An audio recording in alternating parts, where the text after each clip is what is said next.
regret, but I believe advisable that I identify myself only as a friend of Roderick Usher. Certainly the last and perhaps the only friend of that unhappy man. Having only one sister, he was the last male descendant of the ancient house of Usher. Roderick had been one of my boon companions in childhood, but many years had elapsed now since our last meeting. And so as I held his letter in my hand, not yet opening it, I reflected with no little sadness upon the devious fates that charted our courses and drive old friends away from one another. But then a sudden feverish and nostalgic curiosity laid hold of me, and with fingers made clumsy by their eagerness, I tore open the letter and read. My dear friend, my need of you has far outgrown my pride that I'm going to request a favor, which I realize full may involve considerable inconvenience to yourself. For some time past, I have been suffering from an acute bodily illness intensified by serious mental oppression, if I may so call it. A horror which looms over me, a horror grown so great, I dare no longer face it alone. And so, in all humility, and for the sake of years gone by, I beseech you to come to me at once, here to the family estate in the north. Should events conspire to prevent your coming, then only God may know the consequences. Your friend in desperation, Roderick Usher. And so it happened that at the end of a dull, dark, and soundless day in the middle of October, I found myself, as the shades of evening drew on, within the view of grim and melancholy House of Usher. I confess that the first sight of the house, the fungus-covered walls of stone thrusting their crumbling ramparts against the darkening sky, rising out of the sullen, sluggish waters of the black tarn at their base, the bleak and vacant windows staring blindly, the bone-white trunks of decaying trees. These things filled me with a nameless and desolate terror, so that I reined in my horse and sat trembling, half fearing to cross the wooden bridge that led over the waters of the moat and up to the entrance of the House of Usher. Then, impatiently, I shook off this strange feeling of dread, and was, an instant later, clattering over the wooden bridge and onto the courtyard. I dismounted quickly, tossed my reins to the silent lackey who approached, strode across the gravel and up to the massive wooden portal, the door of the House of Usher.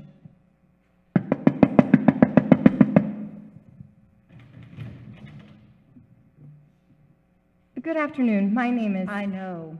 You're the friend of Master Roderick. Please come inside, madam. Thank you, but may I inquire how it is that you know me? You have been expected for some time, madam. Yes, true, but also I'm a stranger to you and could be some other visitor. That you could be anyone other than the friend whom Master Roderick expects, madam, would be impossible. You see, no one else would ever come to this house.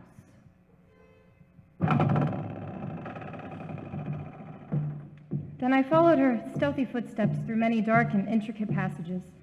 My earlier foreboding heightened and was made fearful by the somber aspects of the hallways by which we passed, the many unused rooms reaching out with their vast emptiness like some hideous jungle creeper. But at length we stood before the door of the master's studio, and there the servant left me, departed and left me, to go in alone. The man across the room, half reclining on the couch, his back turned toward me, did not hear the opening of the door. For the space of several heartbeats, I saw only the deathly pale and ghastly sunken features of a stranger. Then, only with difficulty could I recognize behind that mask my childhood friend. For surely, under light of heaven, no man had ever before so terribly altered in so brief a time as had Roderick Usher. Oh, my friend, you've come at last. Thank God you did come. Roderick, did you not know that I would? Can you not be sure that no long years would ever dim the friendship we shared in youth? Oh, so many things have dimmed. Youth. Oh, it seems so long ago. But now you're here, and we'll find it. Relive it all over again, every glorious moment of it. And all these shadows, all these gibbering phantoms that haunt me, they'll be driven out. And then the sun will shine again, and we'll be young again, and we'll... Oh, forgive me, my friend. My excessive joy at the sight of you after so many years drives me into a frenzy of talk. Well, how many years has it been? No matter. It is enough that you are here. Here and brought with you all the lost, all the happy days of my boyhood. But I'd expected from your letter to find you in serious straits indeed. Instead, you seem in the best of spirits. You have the right to know.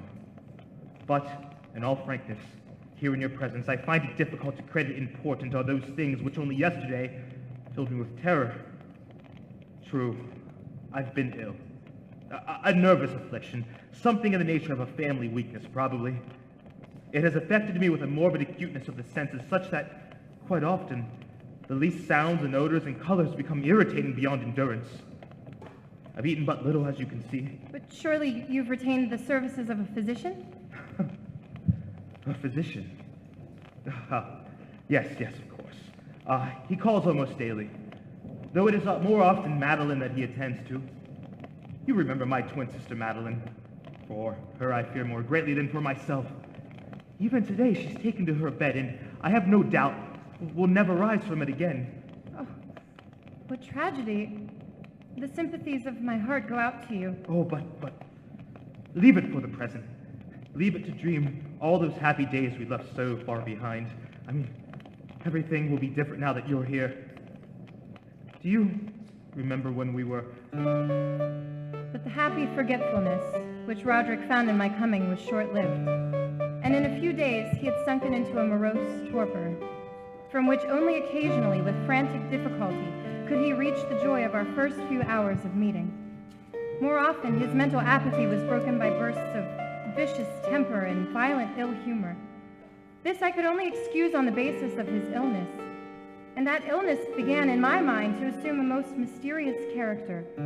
Being unable to define its true nature from Roderick's hesitant offerings, I took the liberty of questioning the physician a few days later when I chanced to encounter him in a hallway.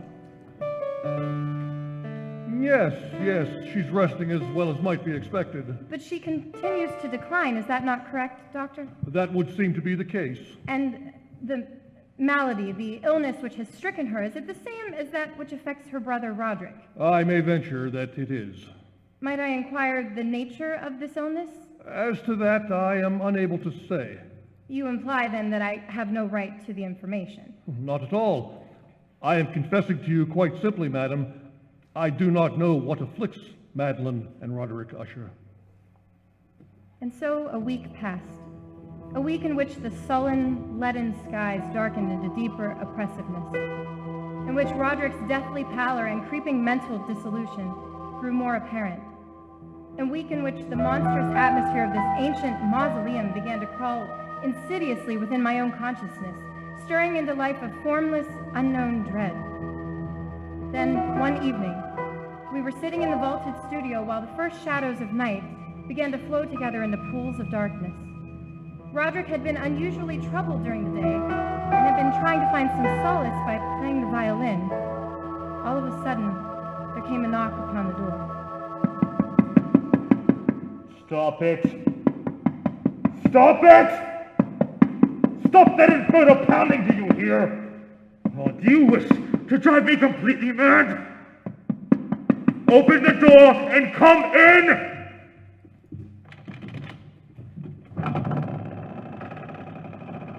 Doctor? Well, what is it? What do you want? Master Usher, I regret that I must say this, but it is my sad duty to inform you that your sister Madeline is no longer living. Madeline, my sister.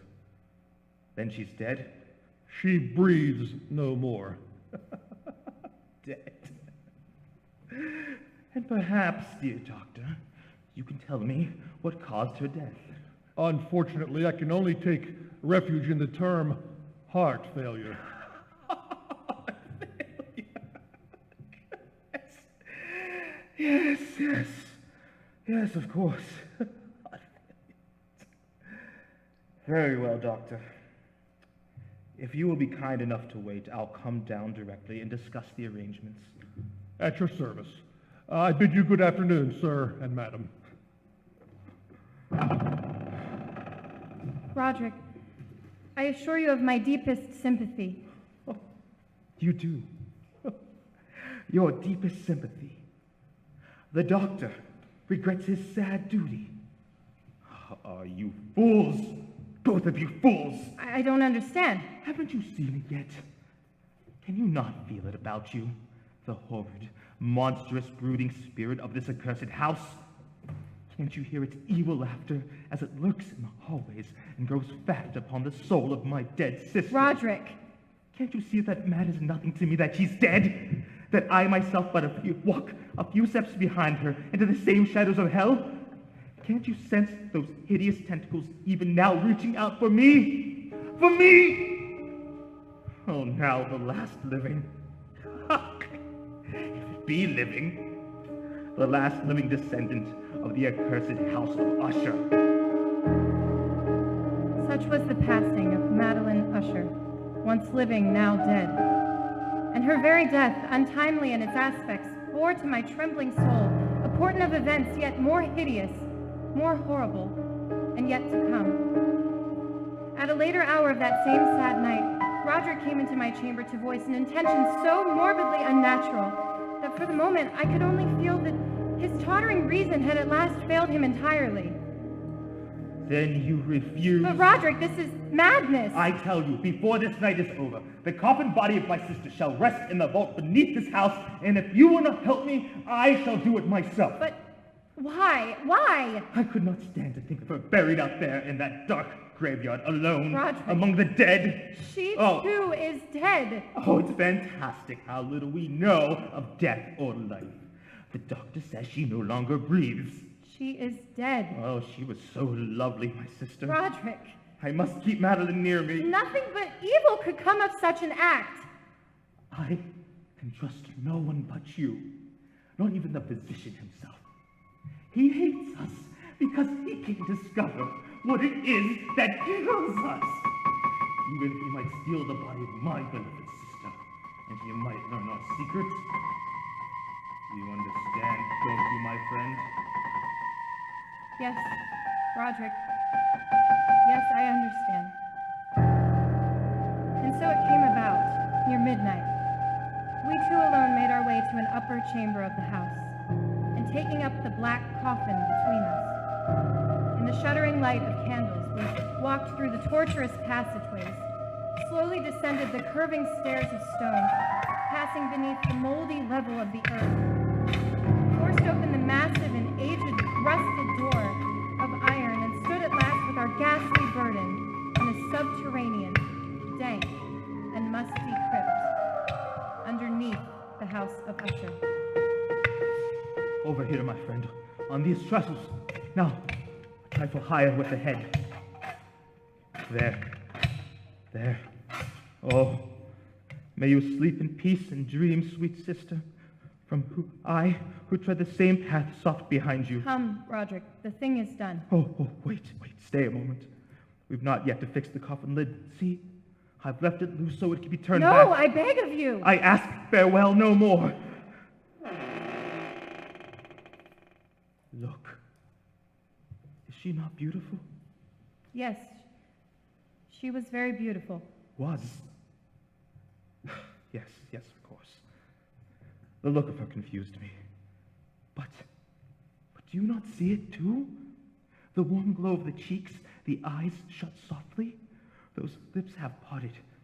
Does it not seem that she may rise up and speak to us at any moment? This gruesome place inspires those morbid fancies. Morbid fancies? But now dead she seems to live, and living seems already dead. Roderick, you seek out madness. You court it with your very thoughts. And if I do, what matters? What value can there be in reason without the hope of life? Dead, you say to me. She is dead. Then what certainty would not with equal reason say instead she lives, and that I, the last of Usher, am the one who is already dead? I prevailed upon my friend at last to leave that mournful place.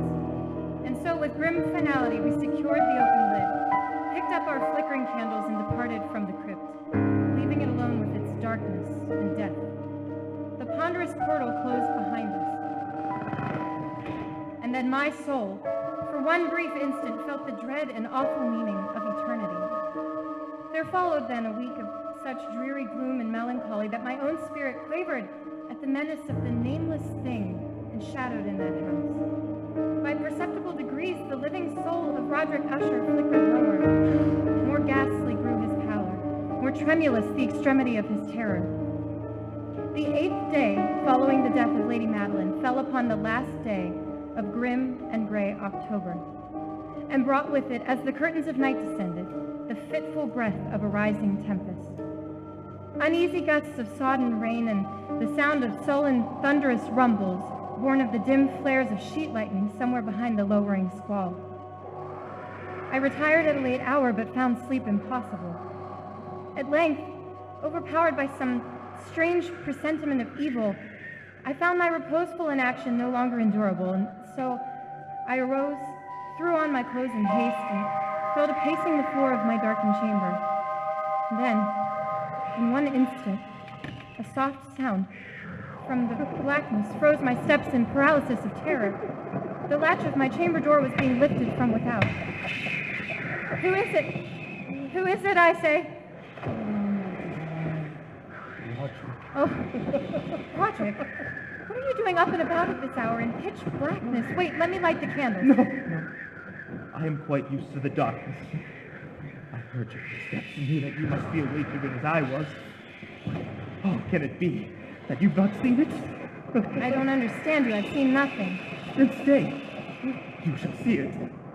Even as I've seen it for these past 2 hours. Wait. I'll open the case from the window. There. Look. It was indeed a tempestuous yet sternly beautiful night, and one wildly singular in its terror and its beauty. The exceeding density of the clouds, which hung so low as to press upon the turrets of the house, did not prevent our perceiving the velocity with which they flew, careening from all points against one another. We had no glimpse of the moon or stars, but, terrible to behold, the undersurfaces of the huge cloud masses, as well as all terrestrial objects immediately around us. We were glowing in the unnatural light of a faintly luminous and clearly visible phosphorescence which hung like a shroud about the mansion itself. Oh, you see, my friend, tonight the thing grows bold. Gather strength from the storm and from the dead souls eaten. No, Roderick, you must not look at this. Here, I shall close this window and pull these curtains. And now, candlelight. Such darkness is the very mother of evil fear. There. Now come, sit here. Suppose I read aloud from some book or another. As you wish. I presume it matters little which. Here's a volume of The Mad Tryst by Canning. Will it serve? As you said, it matters little. I've always found the scene to be quite entertaining, wherein Ethelred dreams of fighting a dragon. Now let's see. Oh, yes, here it is.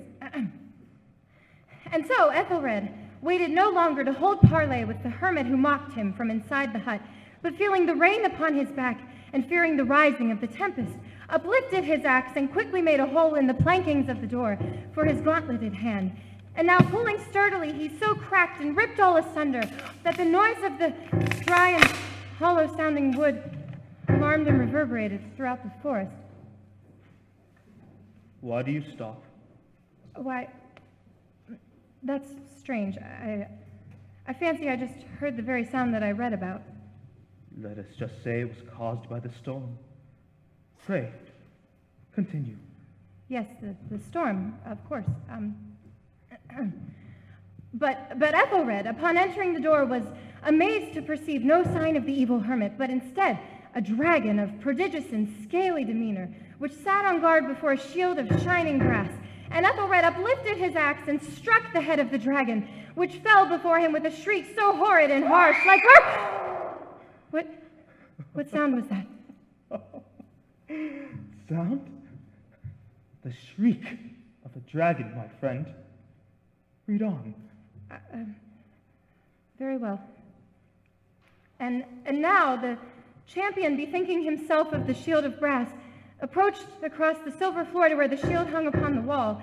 But the shield, not waiting for his coming, loosed and fell upon the silver floor with a great... Roderick! I tell you, something moves within this house. That sound, it reverberated through the very walls. Can you tell me that you did not hear it? Hear it now? Oh, yes. Oh, I hear it and have heard it in long moments, hours, many days I have heard it. Yet I dared not speak it. But why? Do you not know we put her living in the tomb? I tell you now, I heard her first feeble movements in the coffin many days ago, and I felt that it mattered little. Now she comes to upbraid me from my haste. And that last dread sound, yes, oh, I heard it. The opening of the metal door to the crypt beneath the house. Now she comes here. Have I not heard her footsteps on the stair? Do I not distinguish the heavy and horrible beating of her heart? The madman that I am. I tell you now, she stands beyond that door. But even now, she opens it. There, in the flickering light of candles, in the gloom and curtained doorway stood the shrouded body of Lady Madeline. For one shuddering instant, she swayed there.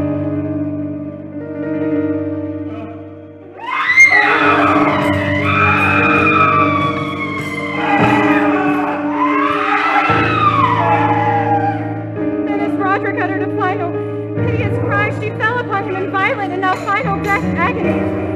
To the floor, a corpse. From that chamber and from that mansion I fled aghast, out the massive portal, over the causeway and into the night. Suddenly there shot along the path a wild light.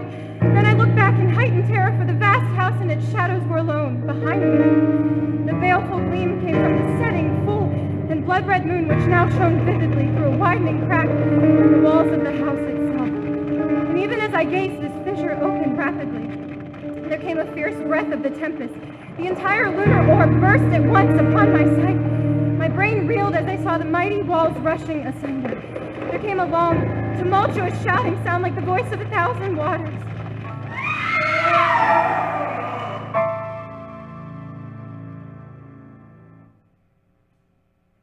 And the dark, deep tarn at my feet closed sullenly and silently forever over the pitiful ruins of the ancient house of Usher.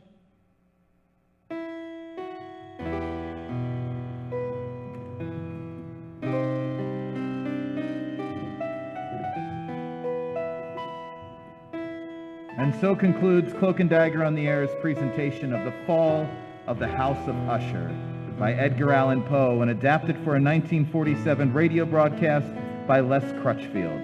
Featured in our cast were Bethany Fernbaugh as the narrator, Dave Zanieski as Roderick Usher, Emily Hores as the valet, Rob Desantis as the physician, and Carissa Martin as Lady Madeline. Lake and Weaver provided our original score, and Shane Meredith and Carissa Martin our sound effects.